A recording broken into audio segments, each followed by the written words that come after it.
Chers petits amis, voici un disque longue durée tiré du film de Walt Disney.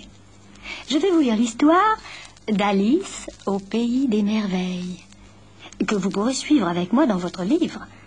Vous saurez que le moment est venu de tourner la page lorsque vous entendrez la fée Clochette. Elle fera tinter ses petites cloches comme ceci. Et maintenant, commençons.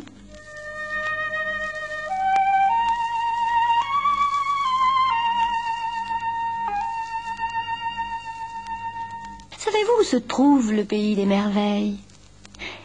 C'est le pays que vous visitiez dans vos rêves. L'endroit étrange et merveilleux où rien n'est comme ailleurs. C'est au pays des merveilles qu'Alice rencontra le lapin blanc. Il traversait la prairie en courant, regardant sa montre de gousset et se parlant à lui-même. Je suis en retard pour un rendez-vous très important. Oh là là là là là là là là. Il faut que je me dépêche. Je n'ai même pas le temps de vous saluer. Au revoir. Je suis en retard. Oh, je suis en retard. Il sauta d'un bond par-dessus le ruisseau et s'engouffra dans un arbre creux. Ça alors, se dit Alice, un lapin qui porte un gilet, une montre et qui parle. Pour se dépêcher ainsi, il doit sûrement aller à une réception. J'aimerais bien y aller aussi. Et Alice s'élança à sa poursuite. Quel drôle d'endroit pour donner une soirée, pensa-t-elle en s'engageant dans l'arbre creux. Mais elle n'eut pas le temps d'ajouter autre chose. Glissant à l'intérieur, sur des dalles lisses et blanches, elle fut précipitée dans le vide.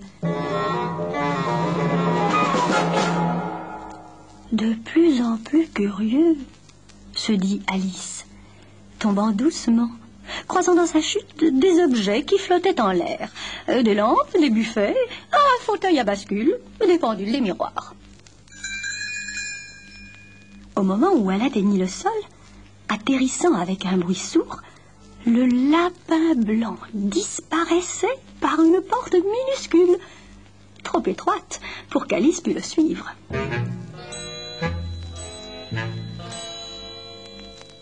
Pauvre Alice, elle était seule au pays des merveilles, là où rien n'est comme ailleurs.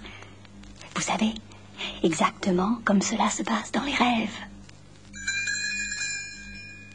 Il lui suffisait de manger un morceau de gâteau ou de boire une gorgée pour grandir au point de dépasser la cime des arbres ou encore pour devenir si minuscule qu'elle eut parfois peur de disparaître complètement.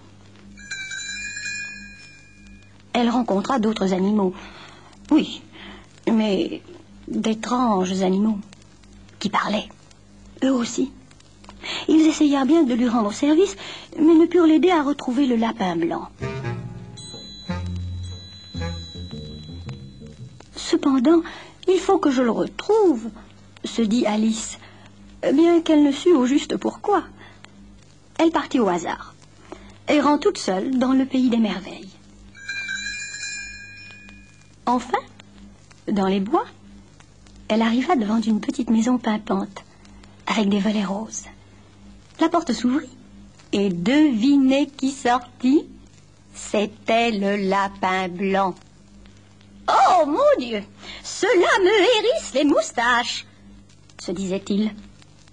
Il semblait très préoccupé. Levant alors les yeux, il vit Alice qui se tenait là, immobile.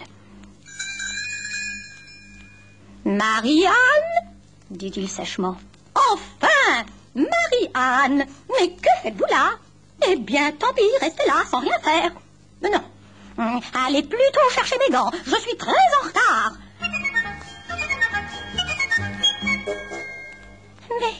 Mais en retard pourquoi? Demanda Alice. Je venais justement. Mes gants! Coupa le lapin blanc avec fermeté. Et Alice, obéissante, alla les chercher, tout en sachant très bien qu'elle n'était pas Marie-Anne. Lorsqu'elle revint, le lapin blanc disparaissait à nouveau dans la forêt. Alice repartit donc, essayant de le suivre, dans cet étrange et confus pays des merveilles. Elle fit la connaissance de Dee et d'Om, des jumeaux très drôles. Elle prit le thé avec le chapelier fou et le lièvre de Mars. Elle rencontra un chat de Chester, qui disparaissait et réapparaissait instantanément. Et une étrange créature, Jabberwock, dont les yeux brillaient comme des flammes dans la nuit.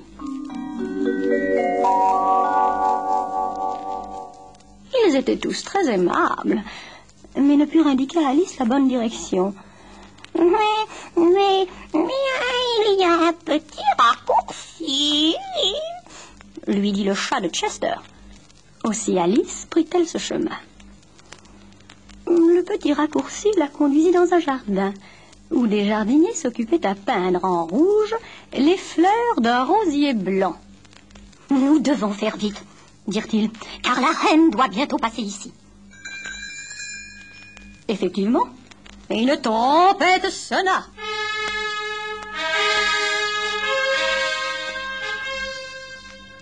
Et un héros annonça « Sa Majesté la Reine de Cœur !»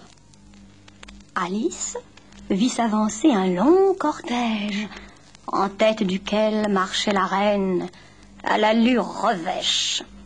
Et qui était le héros? Mais le lapin blanc, bien sûr, magnifiquement vêtu de sa livrée de cour.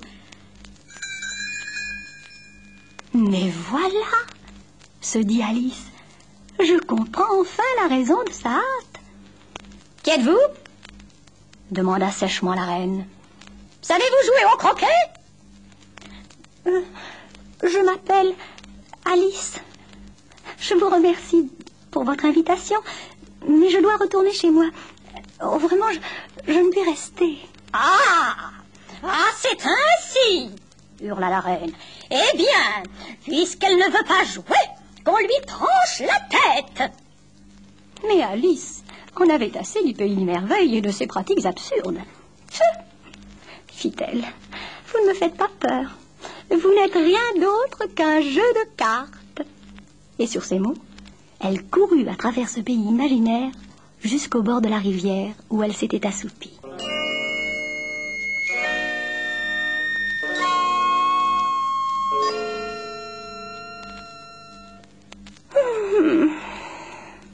Dit-elle en se frottant les yeux. Je suis bien contente d'être revenue là où les choses ont l'air de ce qu'elles sont. Pour le moment, c'en est assez avec le pays des merveilles.